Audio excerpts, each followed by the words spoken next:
going on, entrepreneurs? Welcome to Entree Chats. Well, that's Entree Chats of sorts, but welcome to Friday Live Day. I'm super pumped to be here. We're not doing any presentations this week. There's no slides. This is going to be a fun chat, fun talk, and I'm excited to talk about it. So let me make sure that I got the chat pulled up, or I think it usually takes a minute before I see if the chat comes up. Let me make sure here. Let me see if I can find that. But if not, it doesn't matter. We'll keep moving on. But yeah, guys, so a lot of great things have been happening this week. If you guys don't know already, I love technology. I love camera stuff.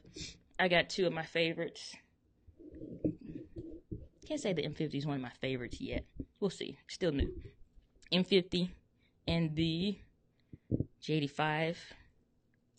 The beast from the east. Nothing compares. It's even disrespectful to compare the two together. But at some point, I'm going to have to. So we'll wait on that. Actually, they're pretty much the same weight. If I put the other lens on there, the J85 would be a little bit heavier. But we're having fun tonight. We're just doing some chatting about stuff. We're not going to be doing a bunch of tutorials. Or there's not going to be any trainings. This is like fun chat. So if you enjoy tech gear and all that good stuff, you're going to enjoy what we're talking about today. If you love that kind of stuff. And if you don't, guess you won't be watching it. But that's what we're talking about tonight. I'm going to be not just talking about the Canon R camera that came out, but the other stuff that's going on, because it's a lot to cover. Daggone it, I got freaking notes. I got notes, y'all. Just stuff to cover. Like, it's so much to see what they have done and what they haven't done. Kind of where they are going to be standing in the midst of everything. So we'll see. So let me check over to the chat. Michael Simmons, what's up, my friend? ND Moments Photography, welcome to the stream. Super pumped to have you guys here, guys. If you love camera stuff, we're ready to rock and roll. So I want to jump right into what we're talking about. So basically, I came up with a list of things that I like and that I don't like. And first off, I want to say that this is pre the everyday Joe kind of person. You, me, normal people, like, not, hey, everybody, Panasonic sent me this lens and I'm going to be, no, because then, it's not, I don't feel like it's genuine, but it's like not as genuine, because if I spent my hard-earned money on this, which I did, on everything that I buy, no company has sent me, it's my stuff. So if I want to throw it at somebody's head, which I wouldn't do, then, it's my stuff to do. If I want to talk about it and say this is cheap, it's crap, and whatever else, I have the freedom to do that. So I'm really wanting to see the everyday Joe type person get the Canon EOS or any of these other cameras in their hand, put actually do some work with it, do a project with it, not any of these Lumix luminaries, not, the Canon ambassadors of light that sound like they're from freaking Mars or anybody else, Like, I want to hear, from you, me, the everyday Joe, like, they took it out and it's like, yeah, I ran into this or whatever. And then somebody that's brand new to camera stuff, I want to hear their experience with it. So it'll be a couple months before the cameras actually get into people's hands. They actually do a job with it, and then they can see, well, yeah, it's pretty, this, that, and whatever. But based off of just what we've seen thus far, then, that's what I'm going to be talking about. So I got a couple likes and dislikes based off my handy dandy notebook tonight that I want to cover, and some stuff that nobody's really talked about thus far, because again, these people, they have been flown to wherever, or they sent them the camera and all this extra other stuff. So I want, again, so when I took the G85, I specifically talk about, me using it, me, going and doing some work with it, what it was like, what I got nervous about, what I didn't, even with, today I was thinking to, I'm planning this trip. I got to make sure I packed all the stuff, go over my list and make sure I don't forget anything. And it's just I wanted to take this out and vlog, but it's raining tonight. So I'm like, well, you're not weather sealed, so you're not going to come with me. So, stuff like that. Just normal everyday stuff. So I'm going to talk about the Canon R, and then I'm going to get into Panasonic, which I think will be more interesting. In their full frame camera, Olympus got some stuff coming out. The Blackmagic 4K camera that we saw, and I think it was at NAB in Las Vegas, that's supposed to be coming out this month. Photokina It's in September, like the 25th-ish or something, which is when Panasonic's going to make their announcement. Just all kind of stuff. So let's do it. So I'm going to go over some likes. Let's start with the positives. Some likes that I like about the Canon R. Headphone jack. I think we're into that phase now with cameras and stuff that the new releases for that are more video-centric are going to be having headphone jacks. That's something that I miss and wish that this G85 had. Like the M50 is like Canon doesn't do anything for us really, so I don't expect much from them, which is a sad thing to say. But they did in the EOS R, so headphone jack. I wish the G85 had it, but more on that a little later. Front-facing internal microphones. The microphones on the G85 are, where are they actually? It's kind of hard to see because this is the weather sealed body, but they're, yeah, where are they? They're not in the front. I think they're like on the top or something, but that's where microphones usually are. They sit like on the top of the camera. With the M50 and then with the EOS R or the Canon R, the microphones sit right in the front. So when you're holding it and you're facing it towards yourself, you get audio this way and not, you only get great audio when the microphones are on top is if you're doing it like this. As soon as you turn that around or you want to hold it like this, now you are covering up the microphones and all kinds of stuff and your fingers rub over it and it's just kind of annoying, and that's something like that you run into with point and shoot cameras. So I'm glad that they did that. So the microphones are on the front of the Canon R and nobody's talked about that. So Gordon Lang, he did his review of the Canon R and I saw that today. But you can see the microphones are on the front. So I only saw that in the M50 and the Canon R. So I like that about it. So third thing I like about it, internal camera charging, and that's with an asterisk next to it. So we'll get to that. But you can, with an accessory, charge the camera via the, what is it, like the USB-C port? And I'm dropping stuff. Oh, crap. My bad, y'all. Maybe I'm a little too excited. Kick the camera, knock stuff over. So this is my Panasonic ZS70. And in the, I'm scared to look at the chat now. People are going to be laughing at me. All right. So, Michael, you saying, still think the G85 is the bee's knees? Listen, if there's any camera that's going to sit on the bee's knees Hall of Fame, the G85 sits in the first slot. That's for daggone sure.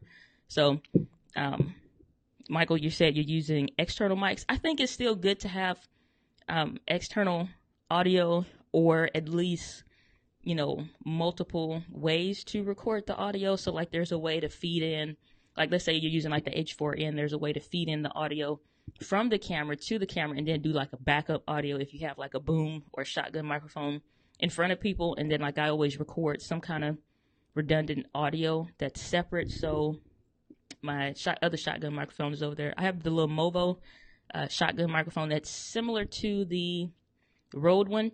That one is fantastic. I can sit it right, if this is the microphone, I can sit it right underneath where you can't see, and it picks up audio like this one would. It's fantastic. So I like that one. But Canon R, you can record internal audio. So like this one, I can charge it straight in, but I can use any USB charger. I don't need a specific one. With theirs, you need a special one, but regardless, it's there. You get more customizable options when it comes to like the cameras and stuff. So more or less what I'm seeing with the Canon R is that they have where it's more or less starting to be a Panasonic G7, if we're going to be honest. That's where like people say, oh, well, this is a great entry into the mirrorless. They shouldn't have been doing an entry, them or Nikon. They shouldn't have been doing an entry into mirrorless. You've had the M50 for a while. You've had your Canon EF-M lineup for a while, and they were late even when from the get-go when they first did the Canon M or whatever, well, the very, very first one. They was late to the game then. And so you've had time to figure out. They're just stubborn and very frustrating to, see. It's just like, well, it's a great start. No, they should have been kicking the daggone door down. It's like watching a pro boxing fight, and everybody has their favorite boxer that they like, and Canon is just the one like, I'm not fighting today. I'm, I don't believe in fighting. I'm nonviolent, and I'm just going to lay here in the middle of a boxing match. And he's like, get up, hit somebody, do something, do something. You had a UFC fight, for goodness sakes. Do something. And they're like, no, we're just going to sit here. Here's the M50. Here's the Canon R. We're good. That's how, that's kind of how it is with them right now, and what they're doing. So, like I said, they're just getting to some of like the specs between the Panasonic G7 and the G85 or whatever. So you get more customizable options with that kind of stuff. So that's why I'm going to get into like to the Panasonic camera, but they're just getting into all that. All of these function buttons and all of this stuff back here, and just like you get an additional like 5 digital function buttons that come up on the screen when you're using the Panasonic cameras. Like, so you get like 12 function buttons. The M50 has 1 button. Hello? Like, it's just like, y'all late on that kind of stuff. So, but it's more customizable options. I do like the little thingy. So that's one of them. Like the little touch bar. I like that. That's something that's new that nobody else has done. That is, like, okay, let's try this out. I'm not keen on like people talking about the joystick is missing. I don't care about the joystick. When most people are saying like they're doing it like this and moving it around. Well, like, so the touch and autofocusing, moving the autofocusing points, they did on the M50, the G85, G7, all those cameras have them. I do it like this. So if I'm looking through the viewfinder, I'm doing this. And I'm moving it over here. I'm not waiting till the screen is there. I can't get it. That's ridiculous. That doesn't even make any sense. They're probably used to, because it only tilts down, and they have like where this button is would be a joystick. So they're doing that. Just do this. Let's stop talking about it. That's ridiculous. So that's a thing. Like I said, this is normal people stuff that I see with these cameras, and they're just not, I don't know what these people that are looking at the camera are doing. But whatever. So that's a thing. C-Log is included. I think that's something that may push Panasonic in this next camera, is to not have where that's added in again, and then you have to pay or whatever. So they put the C-Log in there. So that's cool. So hopefully Panasonic puts whatever their log is in their new camera. 10-bit external, 10-bit, I don't know if it's 422, but it's 10-bit recording when it comes to like the color signs and all that. So external HDMI out only is when you get the 10-bit. I don't know, whatever. And then you get multiple adapters. I think the adapter rings are cool. 10 things I like, 10 things I don't like, or maybe more, but 10 things I don't like. Special adapter for the internal charging. Conditional silent shutter. Silent shutter is available on the M50, but it's as like a scene mode. So the same way you could do like one of those toy camera options or a food option or whatever else, scene type something. That's what the silent shutter is on here. So it's pretty much a automatic setting, as if it's in full automatic, and then it's silent that way. And it's silly. So it's not even like they advertise that, but it's conditional. So same thing with the M50 and with the Canon R. It's conditional. No third-party lenses or adapters. This is a big problem for me. Now, I'm still excited about the Canon R. I would want to try one for myself and fully put this thing to the test. But, it's like they're saying no third-party lenses or adapters. So in the way where other companies make lenses for other cameras, Canon is saying they're not going to open up that option and release whatever information about the mount to these other companies like Sigma or like Rokinon or whoever, so that they can make other lenses. And then they release the camera with L series glass lenses. That's the highest quality lenses that they produce outside of the cinema. So it's like, what in the world are we doing here? Like, I mean, like, you know what I'm saying? Like, that's what I'm looking. I'm like, I like that they did that, but give us some normal people lenses. This is a Bee's Knees Hall of Fame contender number 2. 20 to 60 millimeter by Panasonic.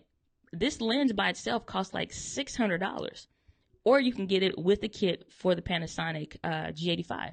This is a very good, very sharp, very good lens. period. Give me some normal people lenses. The only regular lens that they had come out was like the 35 millimeter, but we'll get into the lenses. So fine, release the L series glass lens, but like at launch, give us some normal people size lenses too, because I don't want this big old mammoth lens that's an L. Like, I'm not doing that kind of work. Even if I took it to church, we ain't doing that kind of work at church. We don't need no L series glass lens. Like, you know what I'm saying? Like, it's that kind of usability, everyday person for who this camera is overpriced for, which I think somebody like me, does some indie work, does some YouTube and stuff, does stuff for my business, getting into videography work. Okay, if I'm going to move up or add, since they're saying add this to their thing, it's like first of all, that's a marketing issue, because you started on this camera late, so the specs are behind, 2 years behind, and the lowest quality or lowest price camera that Sony has, the one that you should have been thinking ahead to compete for, you're not. So they're like, well, just add it to your lens. Don't worry about, this isn't going to replace anything it should have. But you're 2 years behind, and you started late, and you were already thinking on how you can psych people out their money, and now you want to go ahead and talk about, well, it's fine. No. No, it's fine. Just add it to the back. Why would I want to add another mirrorless camera that can't even do everything the G85 is for $2,300 just for the body? And then you're going to give me L series glass lenses? Like, the stuff that they're doing doesn't even make sense. Like, if you're going to say something, make it make sense, or just be honest. We screwed up. We're late. But they still have a higher end model camera that hopefully is where the A7 III is at full compatibility. So that's the thing. And then I'm going to get into the chat. So they got the third-party lenses and no adapter. So that means Metabones. Are we going to be able to get stuff with them? Are we going to be able to get Sigma lenses? If they don't open up these lens options for this RF mount to other brands, nobody else is going to have lenses for this Canon company except for them. And they're tired of losing money to Sony, Panasonic, and other brands because you're not doing enough. And now you want to, and I am, let me do this real quick. 1 second. 1 second, everybody. Let's get this together here.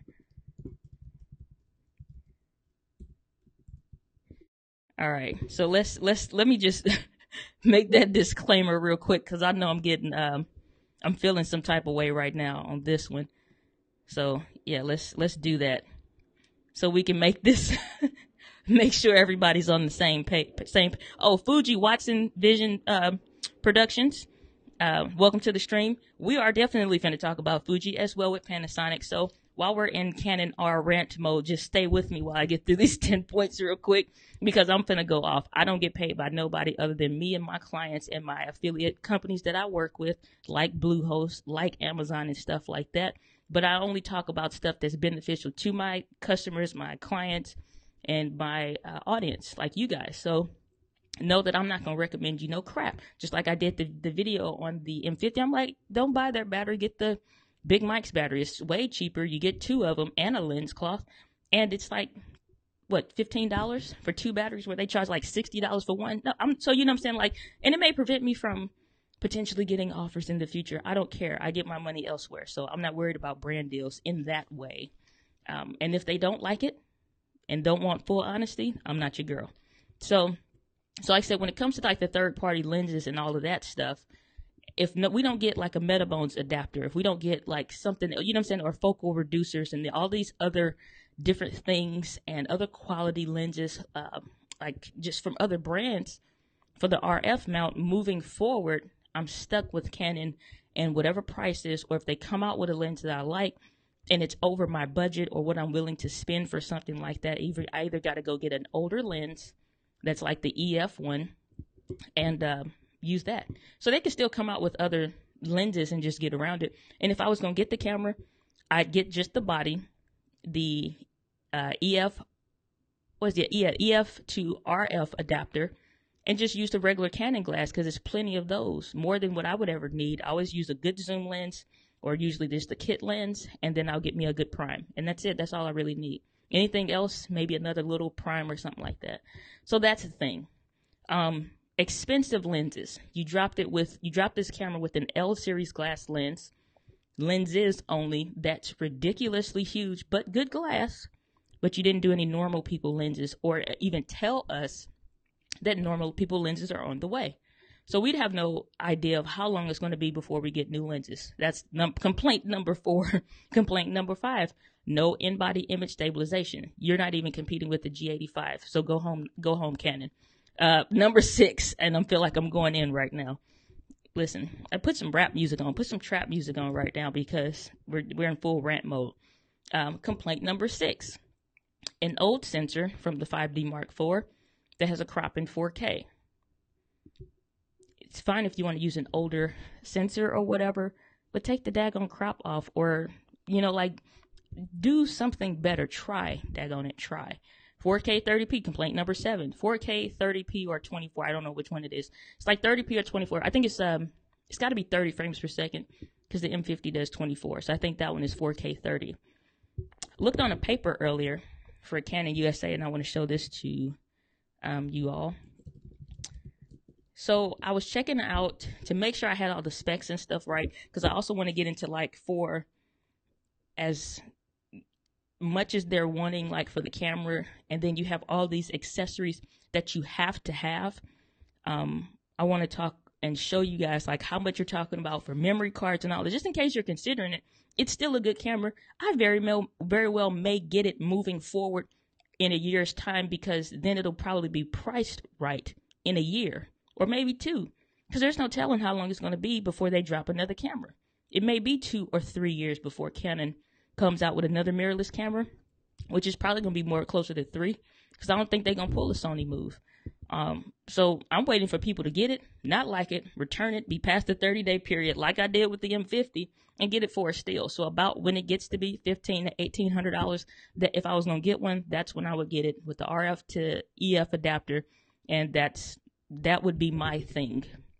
But it probably won't compete with what Panasonic is going to drop. But I was talking about this 4K 30p. And it is, Michael, I'm not paying attention to you, because if I read your comments in the chat, y'all going to distract me from trying to get through these points without completely, like, going off the Richter scale here. So, and they got all this daggone advertisements. First of all, this is not even a point on the thing, but we're going to add it. Number 11. But R for Revolution. I like what the guy from Camera Conspiracy said, which is a really fun camera channel. It's called Camera Conspiracies. Check him out. He's really funny. But he said R is not even like a cool letter. Like, if you're going to do something, do it like XX15 or something like that. Like, or even like the Fuji XT100. That's a cool name. Canon R for Revolution. Y'all not revolutionizing nothing, okay? Go home, Canon. I like what the one guy said in the comments. He said, go home, Nikon, you're drunk. So that's what I would say to Canon while I'm in rant mode about some of this stuff. Okay, give me the specs. I don't care about some of this other stuff. That's what I'm looking for. But real quick, I can drop in the comments while I'm scrolling through this. So Watson Vision Production, they're saying that even Fuji beat Canon. Fuji knocked it out of the daggone park, okay? Fuji, daggone, they about to hit the bee's knees Hall of Fame list too, because outside of it not having a flip out screen, which I like because I'm doing videos, and when I'm doing videos, it's just me. Which I think as you get into like the higher end model cameras, once you get into different lenses and stuff like that, you very well may get an external HDMI monitor anyway to use for the HDMI port. You may very well get one of those anyway. So with that Fuji X-T3 that just came out, I probably would get like a monitor for that and just use that. I'm trying to find this spec sheet for Canon. They got all this nonsense. It just gets on my nerves. Like, they didn't even really advertise it that hard, but they talk about it like it's a revolution. Y'all not doing nothing. Go sit down. Be quiet. Grown folks is talking right now. If you old school, you remember that. Go sit down somewhere. Grown folks talking right now. All up in our face. I remember that, people saying that as kids. I didn't do that because we got our butts whooped as kids. So there we go. This is not the spec sheet I saw earlier. But regardless, basically, because it's taking me too long to find it. So with the Canon spec sheet online, I checked it out earlier today to see what was what with the Canon R system. And it was showing 4K 60p or 59.94, I believe the numbers were. So I believe that it has it in there because it was talking about like the record times, which I also wrote down, because you're going to need a very big memory card with this. So here's what basically I wrote it down anyway. With the all-eye compression in 4K, it had it at 4K 59.94 or something like that, with 128 gigabyte SD card. That's a USH2. That's at minimum what you would need. You'd only get 35 minutes recording with that. Even if you're doing it at 24 frames per second, it wouldn't matter. You're going to only get 35 minutes worth of recording before you fill that card up. So when we're talking about these higher priced cameras, you're talking about higher priced accessories. That's why I'm like, when you look at it from the full picture, like when I was looking at upgrading from the Canon M6, and that was like when I decided on the G85, like you got to look at the lenses, you got to look at the accessories, you got to look at the prices for the memory cards and all that stuff. So doing the rundown on this camera as if I was going to buy it, so we can talk about that kind of stuff tonight. And if you're going to get one, that's cool, but just know what you're getting into, because right now they're the only ones that have anything for this camera. And if you want to do USB charging, that accessory is going to be like $100 or something like that. For the car charger for the battery, it's $270.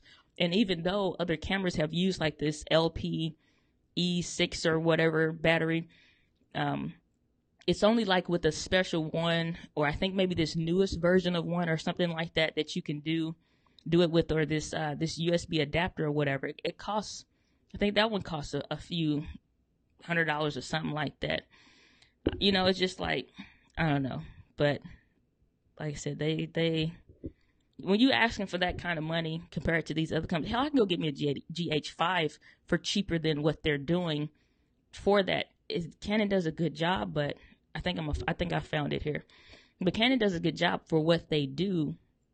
But don't talk about you revolutionizing some stuff. You haven't even touched the G85, the GH5, GH5S, the daggone G7, if we want to be honest, minus the autofocus and the colors looking nice. But the G7 has a warmer tone to its colors than the G85 does. So that G85 has a little bit cooler.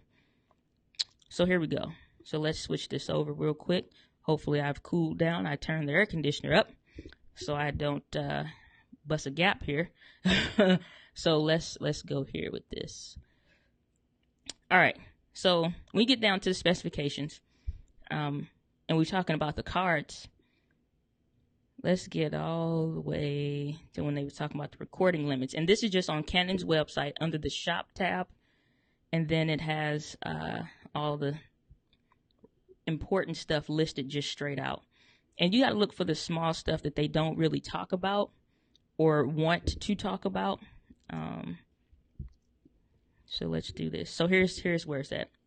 Move this chat over out the way real quick. Actually, let me do that. So here's what I was talking about. So this is 4K. All of this up here is 4K. All of this stuff right here. Now, if y'all watching this with me right now, right? 59.94. That's 4K 60. So somewhere within this camera, they just turned it off. This camera can do 4K 60 because, and nor is this a mistake in the spec sheet, because I went to see if they just maybe copied and pasted this little part right here. That wasn't the case. So they don't repeat that same typing and stuff like that in this grid anywhere. But here's what I was talking about when you think about how much you're going to be paying for accessories and stuff like that. So 4K, this camera can do 4K 60p. I guarantee you they just turned it off. They just turned it off. But here's where they told on themselves. Right here on their own page. It's not the rumor site or nothing like this. It's on Canon's website. But at 4K 60p, which is turned off, or 4K 24 frames per second in the all-I, which is the better recording codec. Like I said, this 128 gigabyte card, there would be a UHS 2. You're going to be getting 35 minutes. That's it. So you're going to need some really, really big cards. Thankfully, we're coming out with like terabyte size cards now. But you're going to need a much bigger card, or like the 128 gigabyte card by SanDisk costs $242.37 for this card. That's not on Canon's website. That's like on B&H Photo Video.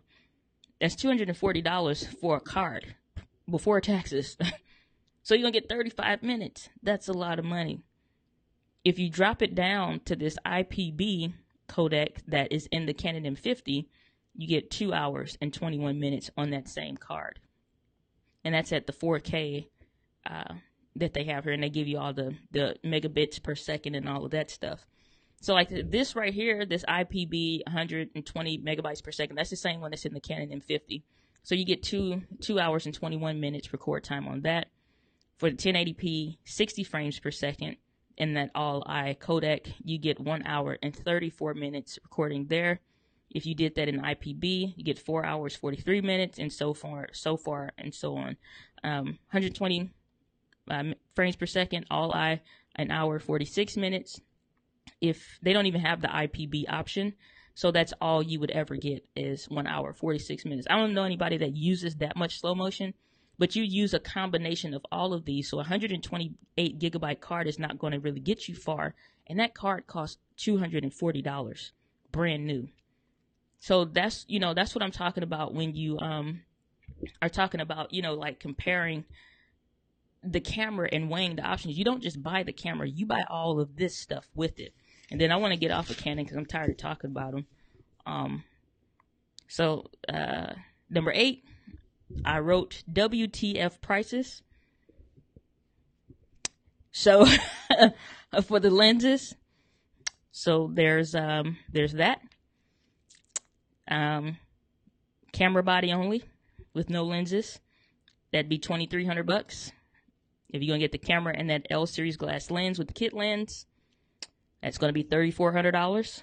If you are going to get the 28 to 70 f2.0, that's $3,000.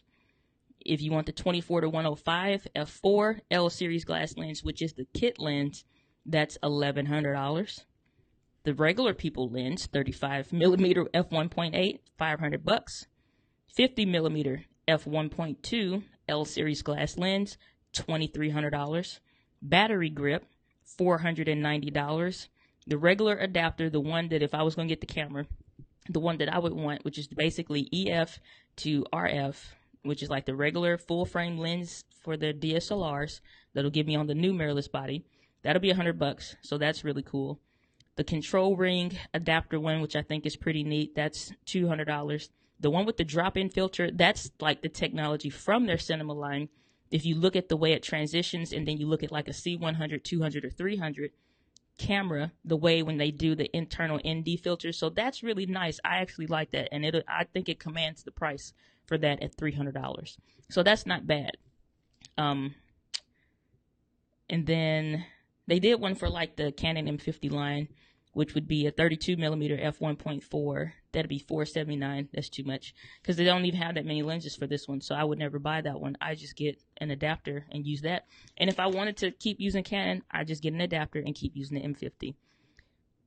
Number 9, number 10, and we'll get off rant mode.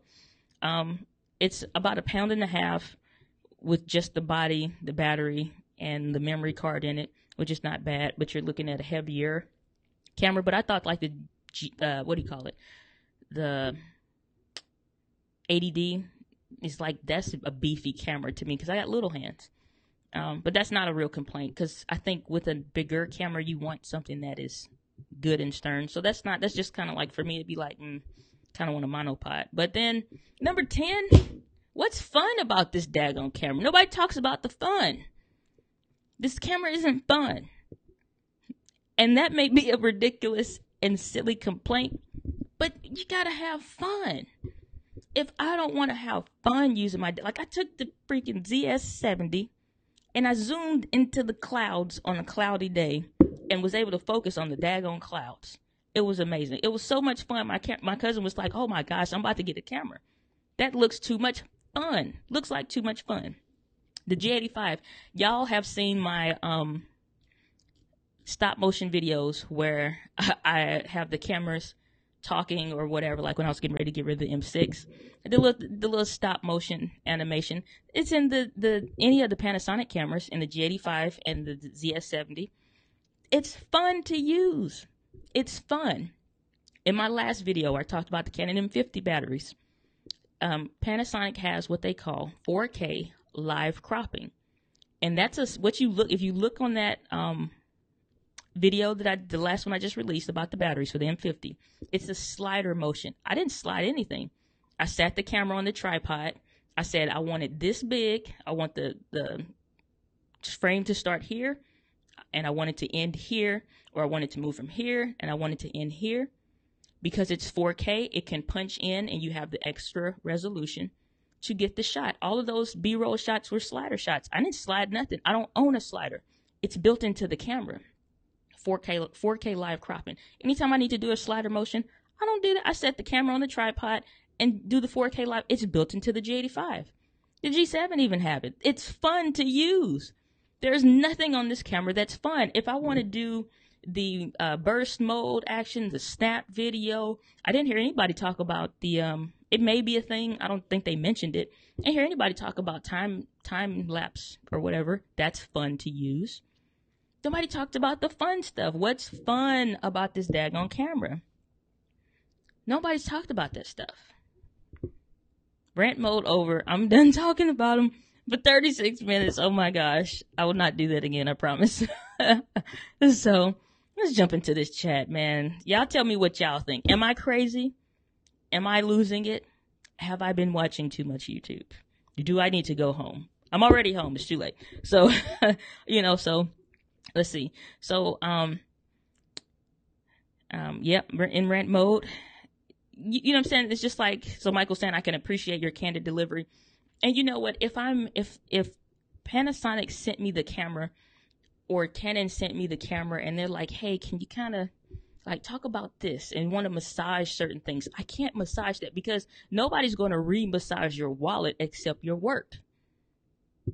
I can't sugarcoat certain things. If it sucks, it sucks. Without that Yoda yield hack, it's like I can deal with the pulsing at times with the G85, but without the hack, it sucks. With the hack, it's great. Is it, Canon or Sony folk? No, but it's usable. And most of the time, for when you get into these higher end cameras, sometimes if you're behind the camera, it's easier to control that stuff. I just need it to be good enough for locked off shots and stuff like this. Or if you want to like hold something up to the camera or whatever. But it's like, if you're not able to be honest, be yourself and all that stuff, just like, who's it? Just like Chelsea Northrup from the channel Tony and Chelsea Northrup. She was saying like how some brands haven't invited them back to something, or they don't send them stuff anymore because she curses. And she was like, and I don't care. I'll buy your stuff anyway and still have a foul mouth. I love that. Because if that's who you are, be who you are. And if a brand is just like, that's not going to work, then it's not going to work. Just like I wanted to do a video for so long now talking about, should you be brand safe or should you be yourself? Because here's the one thing I don't ever want to happen. When you ever see me in person, I guarantee you I will always still say the bee's knees, or man, this broccoli and cheese soup is the bee's knees. Like, that's me. That's me. That's who I am. If I can't be myself and say this camera did not make the bee's knees Hall of Fame, then it didn't make the daggone bee's knees Hall of Fame. So I just want that in some of these reviewers, and I get they got a job to do, and that's your thing, and your way of doing business is your way of doing business. I pay for the things that I want. Nobody sends me stuff, so I have the ability, nor do I really want to work with a brand that would not allow me to be fully honest and myself about what I like and didn't like, or what didn't work. Much like the Jordan and Chris that used to be on the Camera Store TV, they've now gone on to DP Review. They're honest about stuff. I like that they can be honest about what they don't like or whatever. So that's the thing about it. So go home, Canon. Yeah, Canon can just go sit down until the rest of the cameras are. Well, you're in timeout right now. We'll figure out what to do with you later, Canon. Go home.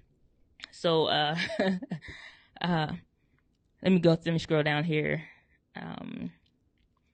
I just want, so Michael's saying, I just want a J85 with a cinema glass and nobody's talking about the fun.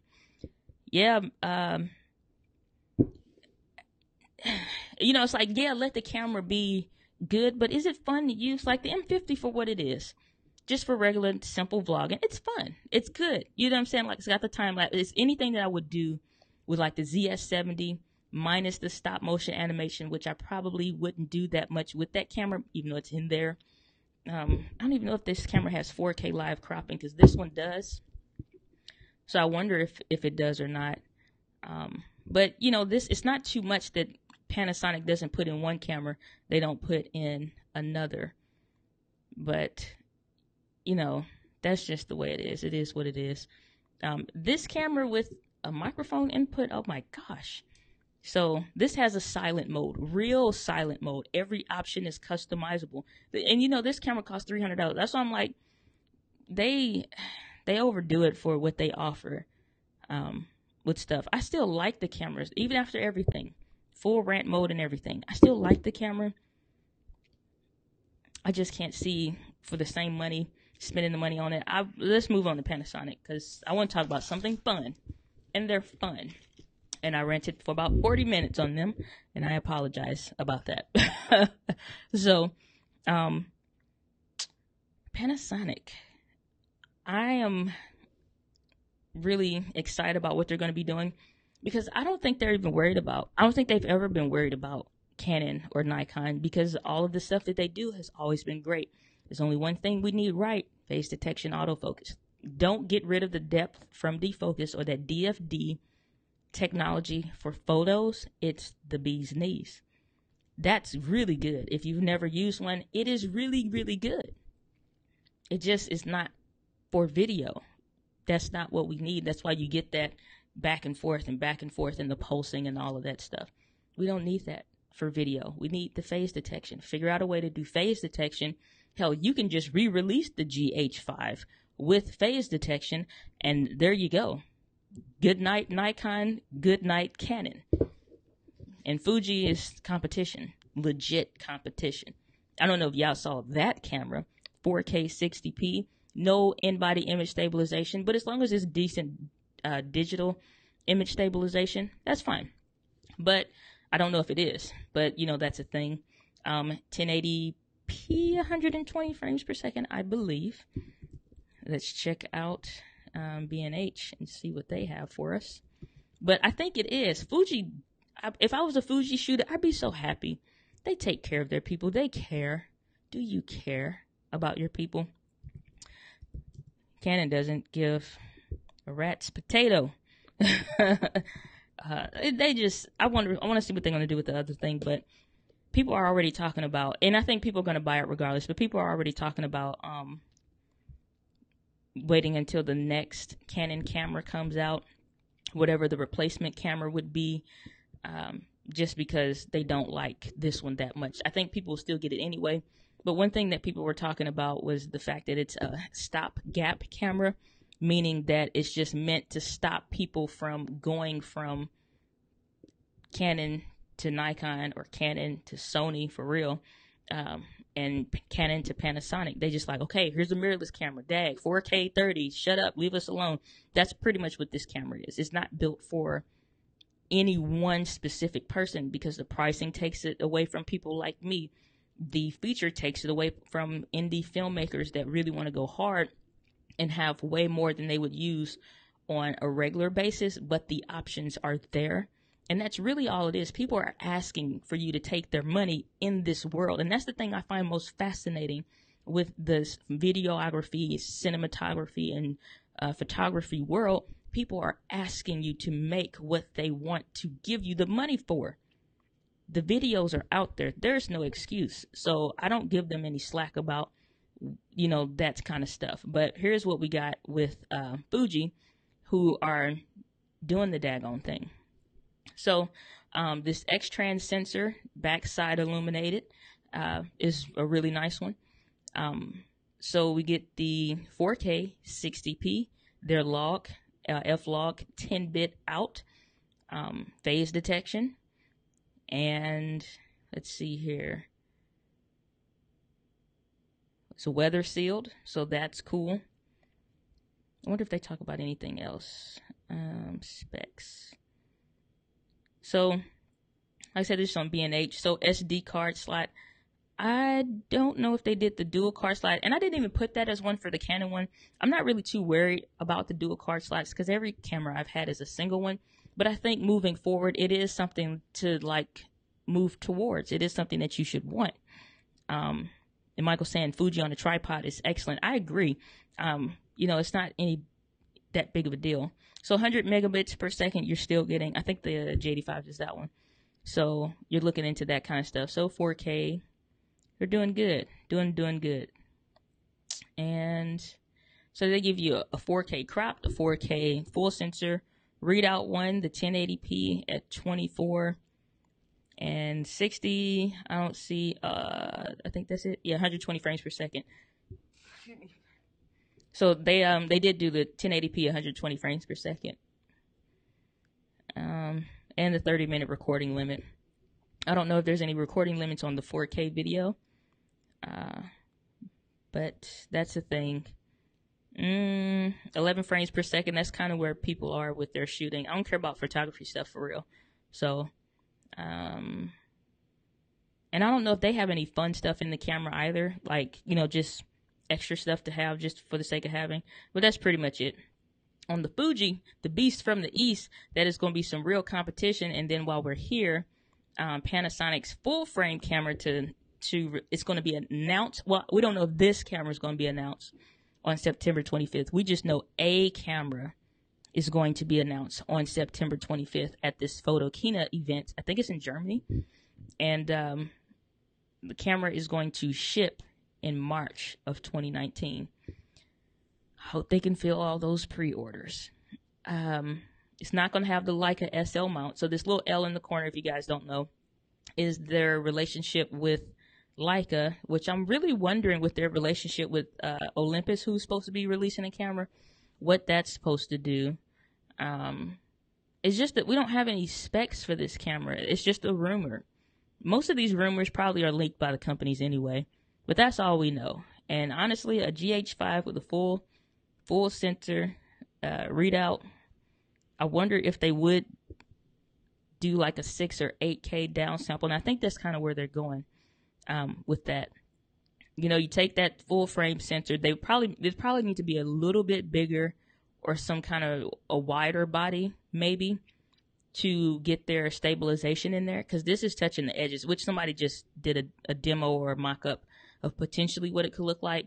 But Panasonic has phenomenal, and like if you haven't seen like the GH5 stabilization, you got to turn that digital stabilization stuff off in these cameras when you're using the good stuff, even with the M50. But they probably have to make it a little bit wider body. But other than that, full frame on a GH5, you can have the dollars. Take the dollars, take the pennies. But that's my hope with, here's what I'm thinking with Panasonic. Full frame camera. They probably come out with a GH6 still, because I don't think they're going to, like, that's one thing people were saying, like, they wonder if they're going to move away, and y'all can let me know your thoughts in the comments. And then if you're watching on the replay, thanks for watching the replay. But if you're live, drop it in the comments. Let's chat about it. And I think they're competing with Blackmagic, Fuji, and whatever Sony is going to do. That's supposed to maybe be doing the Sony A7000 or A6700. Who knows what it's going to be called? If Sony does a flip out screen, yeah. Yeah, it's going to be real hard to not look at it. It's going to be tough. These next few weeks, and I'm probably not going to talk about camera stuff no more. I still got the M50 series that I got to do. for these right until I get up to 30 videos with that. That's going to be breaking down all the M50 stuff. Because I think that's a great camera for beginners. But I don't want to keep talking about rumor stuff too much. Unless y'all having fun, you can let me know in the comments or whatever. If you want to keep doing these, I like them. I enjoy it. You know, if I can do 36 minutes talking about 10 likes and dislikes of a brand new camera I ain't even touched, I can pull some points out of there. It was one other thing, I think. Another reason why I'm thinking they said something about the Canon R camera. They said that this is on that spec sheet that we saw for Canon. They were saying that if it's in the exFAT, which is a formatting option, that movie recording will not stop automatically, even if it reaches 4 gigabytes, which, if you're not familiar, and that's with an SDXC card, which has to be, SDXC has to be, I have a card in there, greater than 64 gigabytes. So on those cards, one of these, so one of those, at least an XDXC, and it's SDXC if it's 64 gigabytes or higher. But it's saying it won't stop recording. I'm wondering if they're going to do a firmware update, because that's another thing why Fuji is amazing competition. They do regular firmware updates and give people the stuff that they want. If it didn't launch with it, they will figure it out and do a firmware update and throw it in there. So I'm wondering if that 4K 60p is something that they may release as a firmware update, because we've been hearing them say that at, first of all, the weirdo London event that they had in, I'm just bashing them so hard today, but in the weird, what kind of rave party setup is that? When Sony did their launch for their cameras, it was amazing. You got people flipping their hair in a seamless water stream. Like, it was amazing. Rooftop type stuff. It looked great. Great scenes. It's nice to look at. You got Nikon doing a bar. You got Canon that had a bar, I think, in the US or whatever. And then in London, they had some freaking rave party looking thing. What are they like? That doesn't look cute. That don't look nice. Oh my gosh. Oh my goodness. But yeah, so Michael's saying, yes, I agree. Sony flip out screen.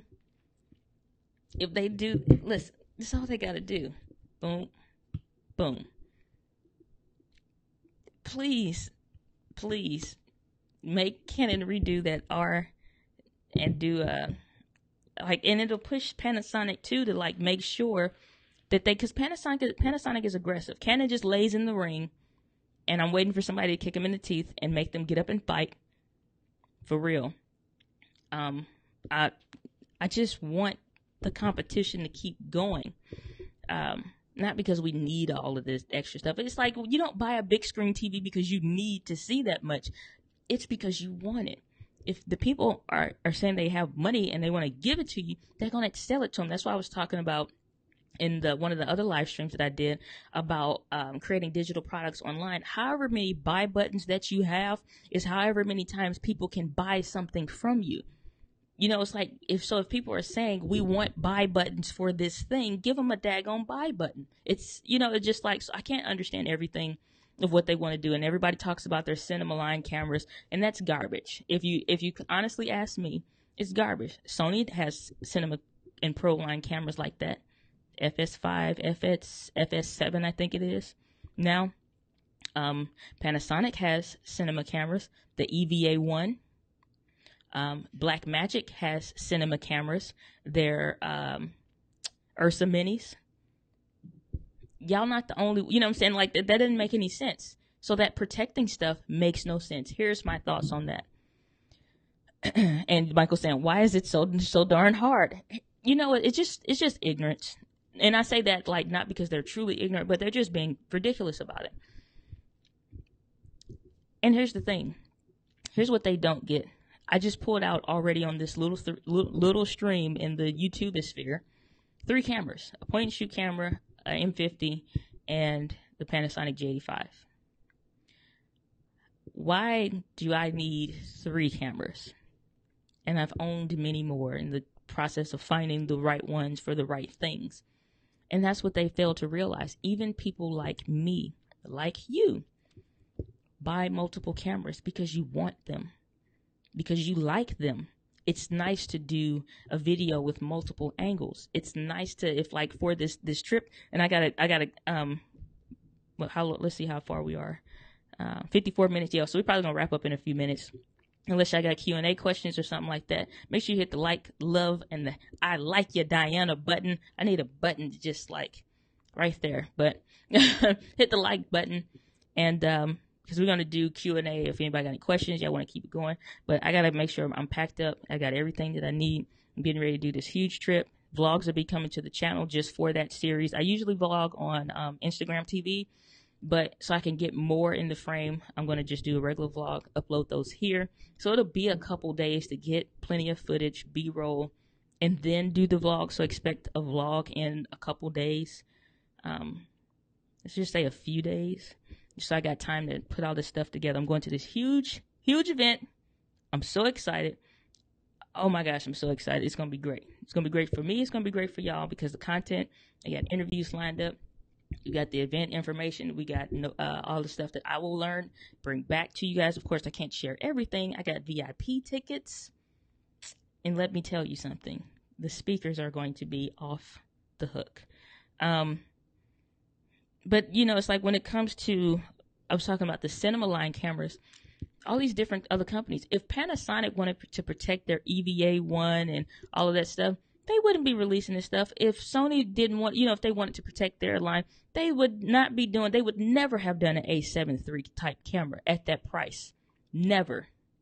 But like I said, what they fail to realize is the fact that when you have a camera like the G85, and I'm getting tingles, like, you know what I'm saying? It's like church right now. You know, it's just like, you know, it's just like getting goosebumps. You know what I'm saying? Like, I'm just playing. I don't do that at church.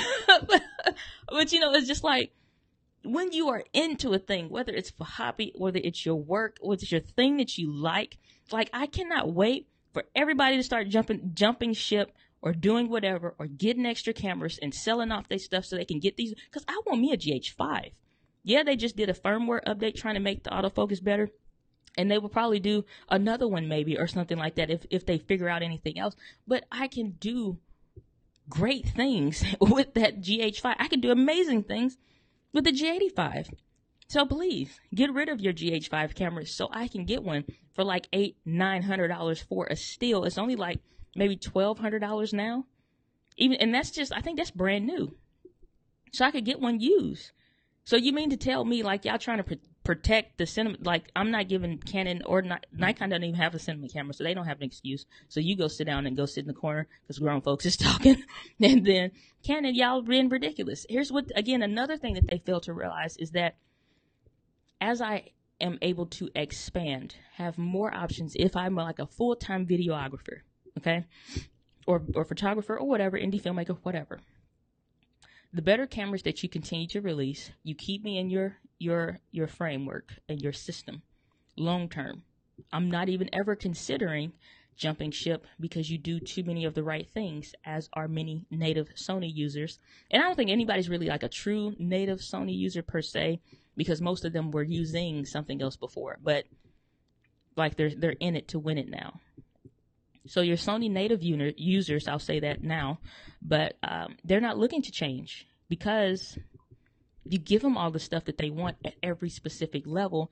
They probably are going to do a flip up screen. If anything, I think they're going to do something either with, and that's still not the A7S III. At some point, they're going to do it. At some point, I think they're going to do it. If you want to keep me in your lineup, keep giving me the stuff that I want. As I continue to grow in my line of work, if you're thinking in the process of a full-time filmmaker, videographer, YouTuber, whomever, I want to keep my lenses. I want to be an ambassador for a company. I want to talk about how much I love. I want to do more streams and bring on more people that like the stuff. Like, I'm going to sell more product than you know what I'm saying, than this other ambassador will, or you know what I'm saying? Like, you get into it, and I think that's the thing that they fail to realize. This book talks all about it. Okay, real quick, it is a creepy cover. And somebody told me that they didn't pick up the book because the cover was off-putting. It's not goofy or gothic-y or nothing like. It's just like, think of like a tribal branding type book. That's kind of this book. This book is called Primal Branding by Patrick Hanlon. This book talks all about that kind of stuff. So as much as I'm a camera nerd, I'm a book nerd first. So when you talk about why people will stand in line in the freezing cold for an Apple phone that has one extra feature than the phone that just came out 10 months ago, it's because you lock them into they will never leave you. You know what I'm saying? Like, for real. And if I'm growing in the kind of work that I want to do, I do work for my church. They have a higher budget than I do. I'm going to say, you got to get a Panasonic EVA1. You got to get a Sony FS7 or FS5 or whatever. If I'm locked into the system, I already know how to do it. I can bring people in and train them. Other people are going to get involved into it. You got other people that would say, man, I really like doing this. You're going to bring in and create other new filmmakers and stuff like that. And it spreads. You go deeper with your branding, not necessarily wider. So when you understand, like, so I'm not just talking about from an emotional aspect, but from like a for real marketing and business mindset, looking at some of these things. If I was really getting into stuff, I'd spend the money on a cinema camera because I would have made money with this. I can, like, man, I could do this with this camera. I wonder what I can do with that. It's the exact same thought process I have. I'm like, man, I could do this with the G85. What if I could do with the GH5? Man, I could do this with it. I wonder what I could do with this. I wouldn't mind getting me like a Blackmagic Ursa Mini. Blackmagic got another camera coming out because I was looking at that for the church. And I'm like, okay, man, we could really do some stuff with that. You know what I'm saying? Like, or a GH5, man, it's a broadcast quality camera. We could do this with that. It just keeps going.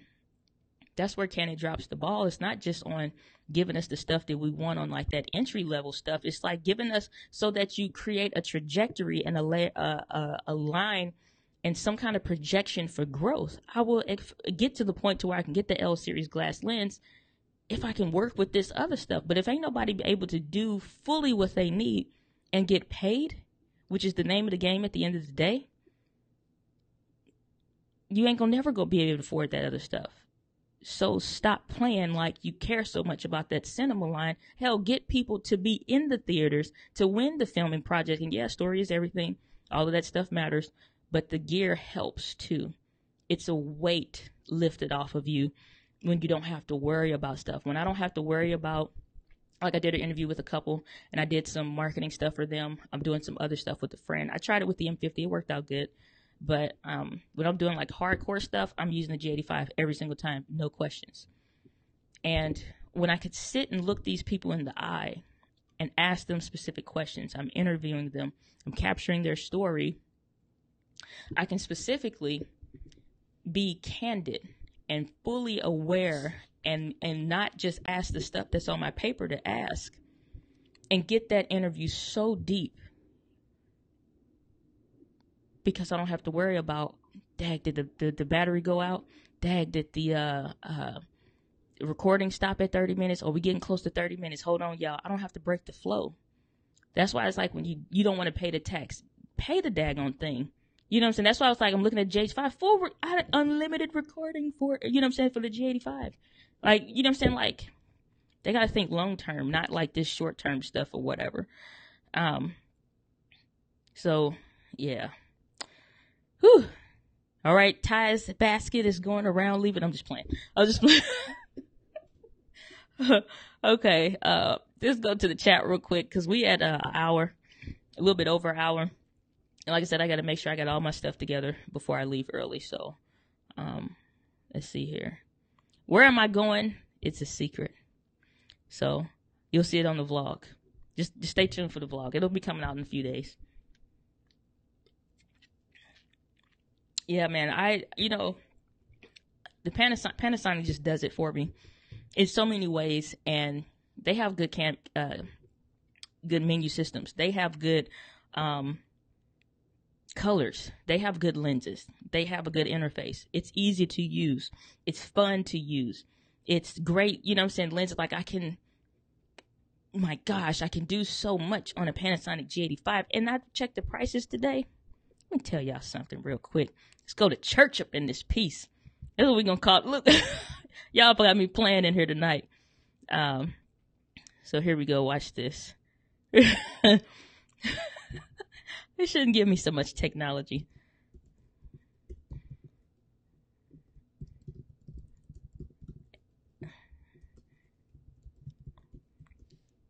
All right, let's do that one. I play too much.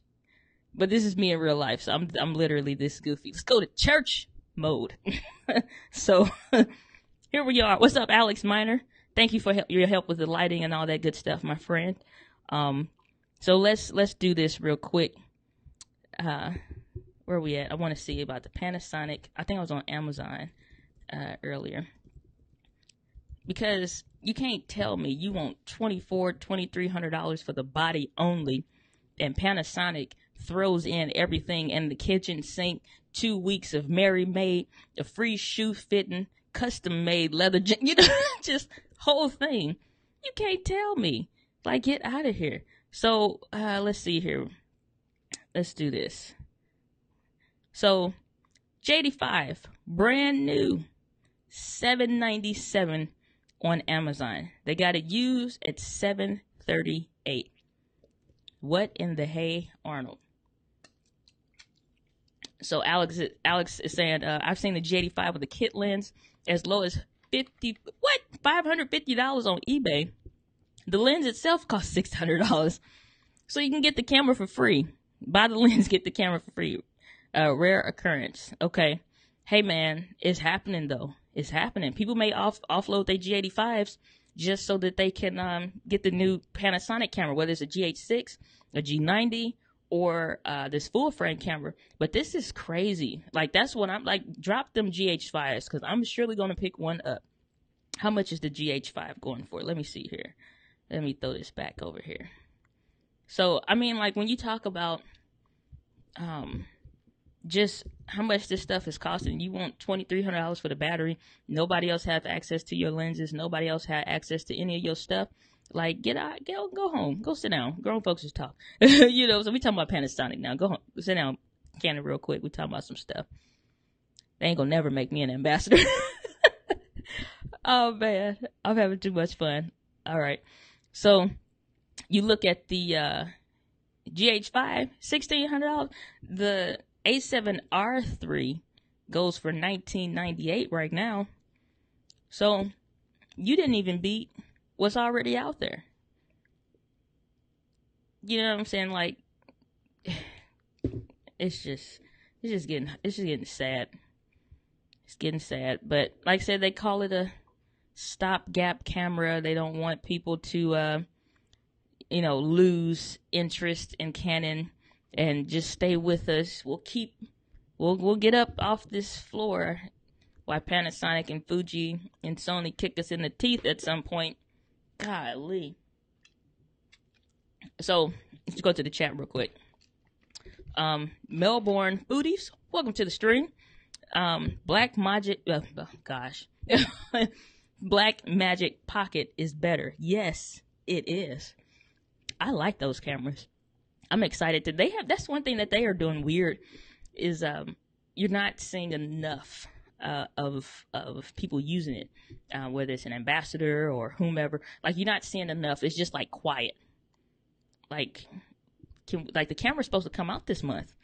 I don't know if it's coming out at the end of the month, but it's supposed to be coming out.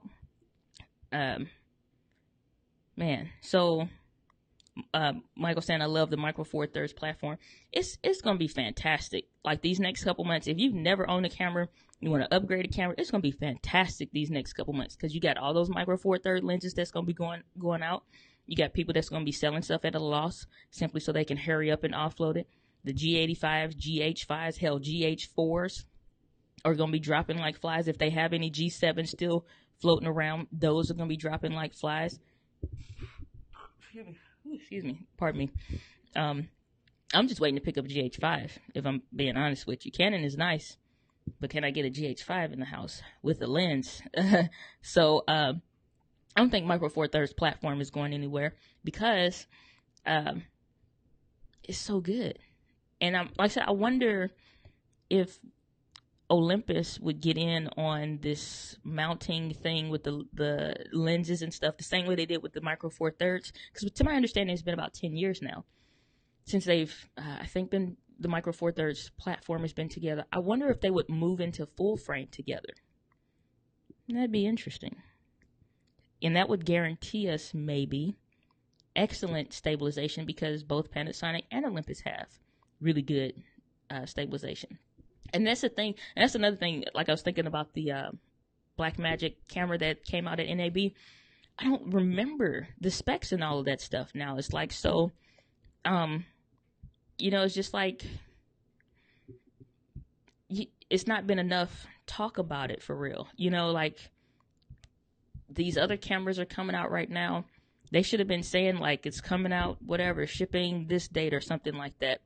Let me see on B&H Photo real quick if they have anything. So let's go. I'm sorry, I didn't forget to scroll up on the daggone chat.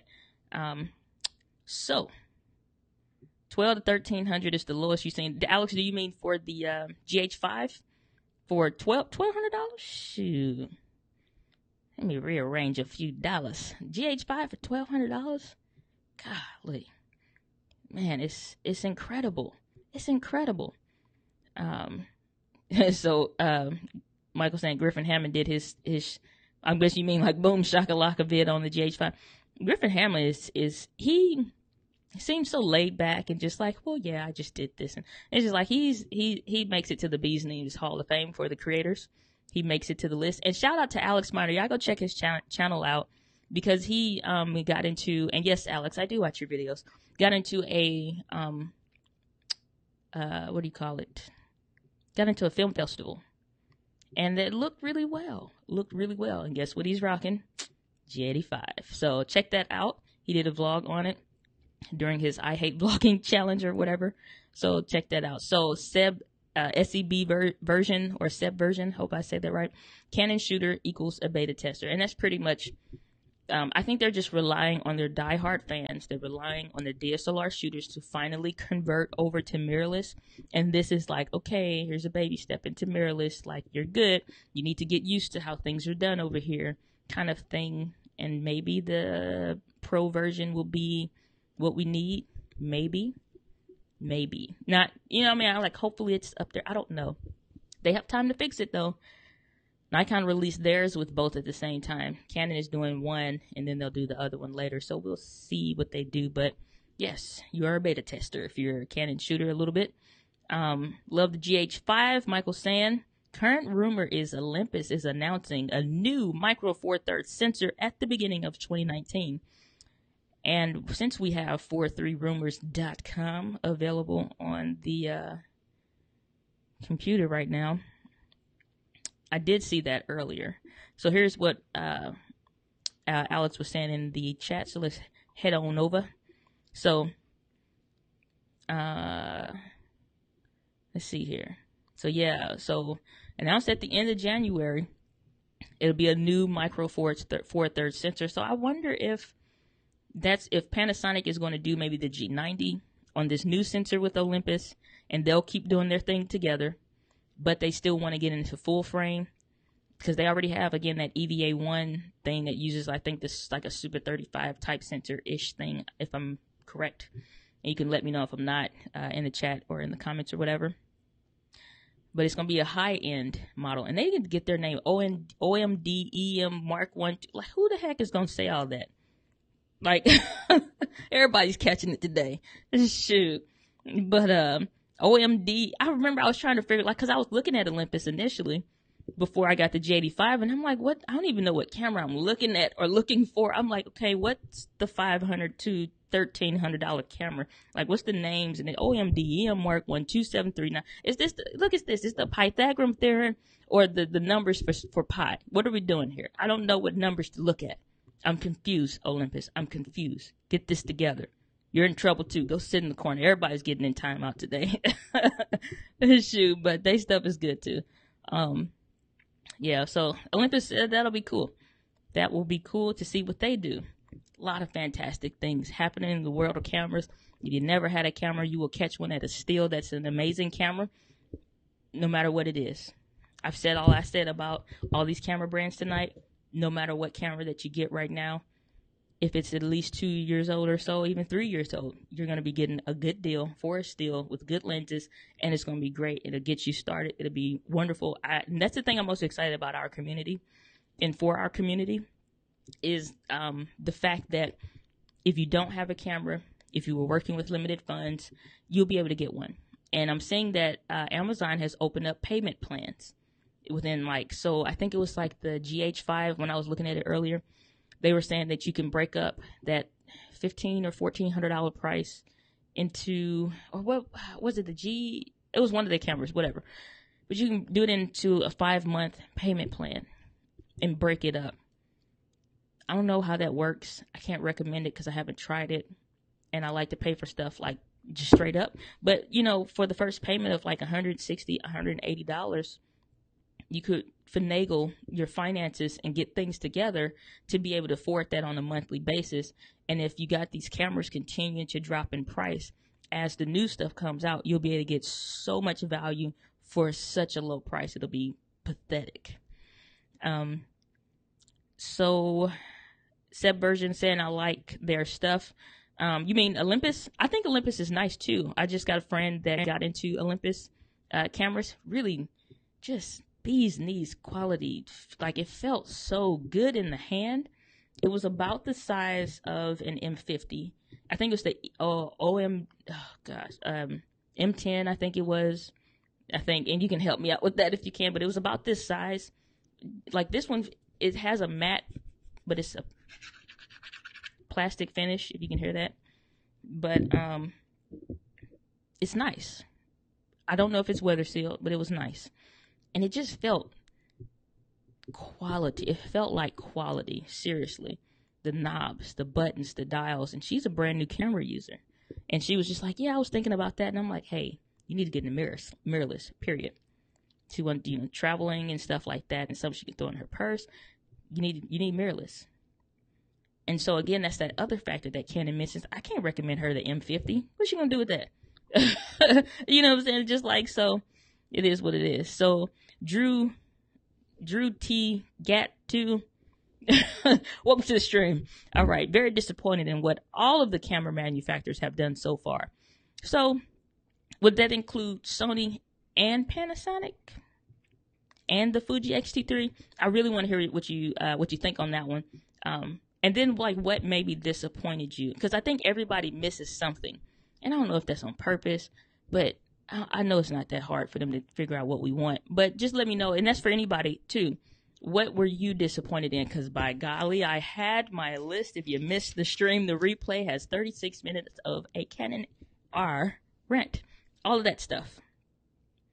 All of that.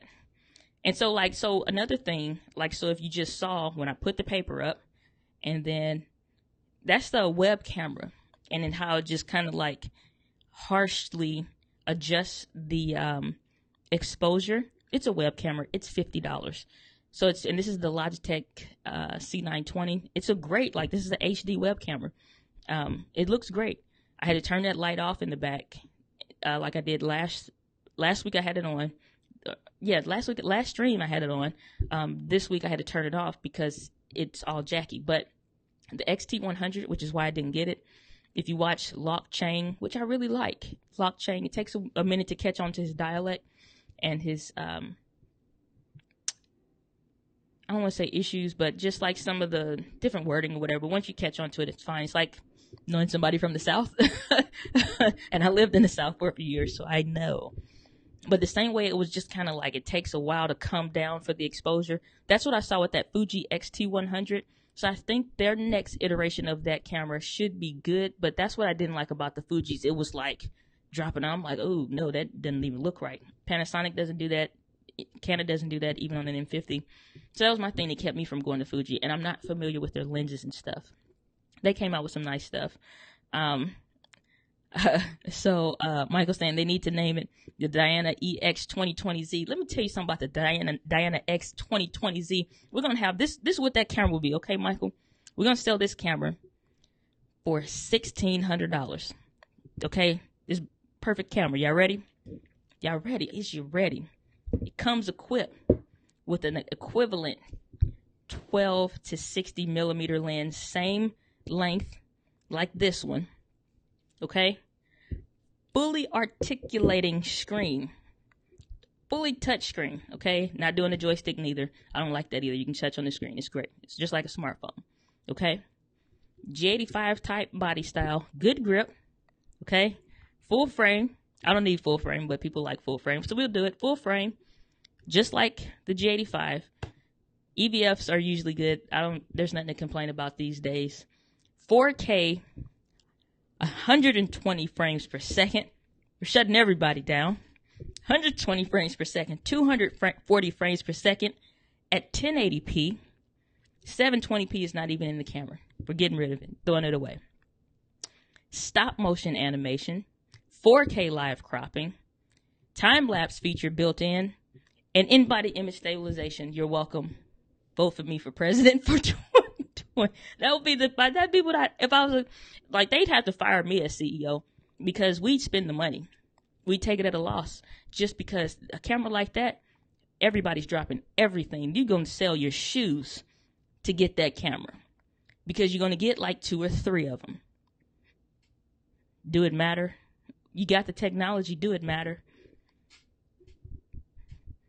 They'd probably fire me. But not before I release that daggone camera, I can tell you that much. I'd do it. I'd do it at a loss if we had to. That's what I do. But that would be the Diana EX 2020Z camera. That's what that would be, okay? We'll call it the 20Z, Diana 20Z camera. That's what we call it, daggone it. Don't get me in the camera game. 8K camera. It would be an 8K downsampled sensor. 4K is like the 1080p in our camera, okay? 1080p is like the 720p in other cameras, and 6K is what we're doing, 60 frames per second. Everybody go home. You're welcome. So Alex Miner is saying, I think Panasonic will lose a ton of customers if they drop Micro Four Thirds. They need to maintain it like Sony does APS-C. I kind of feel iffy about that one because Sony has... Because I think they neglected the APS-C, and I think it was for a time. It would have been nice for them to say we're going to focus on full frame for a minute. We need to get the lenses up. We need to get stuff together that allow us to bring in money in their camera branch of business, to bring in money so they don't have to reallocate funds from anywhere else, so that they can specifically dedicate a bunch of stuff to it, because it's not a lot moving and shaking with the Sony APS-C. It's still nice. It's still fantastic. The A6500 is good, but they didn't knock off those stigmas on like the heating and all that stuff issues, or overheating issues with this A6500 and all that stuff. They haven't dropped that stigma for the APS-C lineup. I think Alex, I think you're right that Panasonic does need to maintain it. I don't think we have anything to worry about. The GH5S just came out. The GH5 they'll probably do an update to that, even though it's a fantastic camera, just so they can stay ahead of the game. And if you remember when that one guy, Sean, I think his name was, that is like the spokesperson and all that stuff. You see him on a lot of YouTube channels for photography and all that. He is the one that they talk to. And when they were doing the one with B&H, the last thing he said, and it doesn't overheat. And at 4K 60p with a big cheese on his face. They're competitive. They're not going to drop that. They keep it, and they probably make an APS-C next just to be in everybody's face. Just because. I don't think we have anything to worry about with Panasonic. They still got a lot to do. The GH5S just came out. They're not going anywhere with that. It's too good. It's too good. And then you have people like me that pick them up anyway, so we keep them going. So I think we're good with that one. So let's see here. Okay, so let me go back. Alrighty. So Drew, can I call you Drew? Drew is saying, you would think that at least one manufacturer would give us what we want at a good price and make that camera the one to buy. That would drive the prices down and broaden the market. I agree too. Because you also you got to think like future generation. Again, Nikon is your grandfather's camera company. I would never buy them. I don't care what they produce. They could make the perfect camera. I still wouldn't touch them because they're old. They're just like, they're not fun. And that may be silly to some people, but they're not fun. Not for me. You know what I'm saying? Like, there's nothing about it that, you know, when everybody was doing YouTube and YouTube was really becoming a thing, Canon was the company to go to. They were fun. It was cool. It was, you know, it was hip. Okay, I'm 30. I ain't the oldest, I ain't the youngest, but you got like my nieces and nephews that ask me questions. Like I have a niece and a nephew that specifically have asked me, Auntie Diana, the next time you do recording your videos, can I come help you? I want to learn. So now you got a whole nother generation that I'm influencing their decisions and their buying habits, and I very well may give them one of my cameras at some point. Which brand am I going to give them? Who do I own? What am I giving them? What system and ecosystem am I introducing them into? You think about that, did you? You know, like, not you, Drew, but, or any rest of anybody on the stream, but, you know, like Canon or whatever. But, you know, it's like, I think Sony does a good job at it. I don't like their menu systems. And I held the A7R2. I was thinking about getting that one. It feels weird. It feels weird in the hand. The G85 is so wonderful. And my finger, small hands, pinky finger does meet the bottom of the camera and all that.